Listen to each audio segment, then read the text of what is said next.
अस्सलामुअलैकुम दोस्तों, जनाब ओरिएंट कंपनी का बुल पावर 565 आ गया जनाब टर्बो इंजन दे विच ते ग्रीन स्कीम ट्रैक्टर दे विच। ठीक है जी, ग्रीन स्कीम दे विच जनाब किसानां नूं बड़ा जिहड़ा ना बेनीफिट होया ते किसानां नूं जनाब सस्ते ट्रैक्टर मिले ने। मैं ना फ्री तरह ट्रैक्टर मिले ने भी। इस बुल पावर 565 की असल प्राइस है 26 लाख रुपया। हुकूमत वालों किसान नूं 10 लाख रुपया सबसिडी मिली है और ये ट्रैक्टर किसान नूं सिर्फ और सिर्फ 16 लाख रुपए दे विच मिला है। मध्य मुकाबल कंपनी की जिहड़ी कीमत है वो तकरीबन 28 लाख रुपया है तो ये 2 लाख की बचत नाल ये ट्रैक्टर अगर कोई बुक करावे तो उन्होंने मिल जाता है 26 लाख रुपए विच।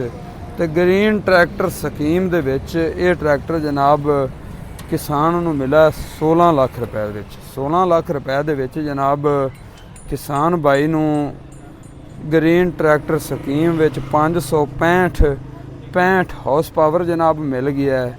बाकी जिहड़ा कलर बड़ा प्यारा है। ठीक है जी, चेसी दा ब्राज़ील दा जनाब डीजल पंप लगा हुआ है। ठीक है जी, डेल्फी टर्बो इंजन।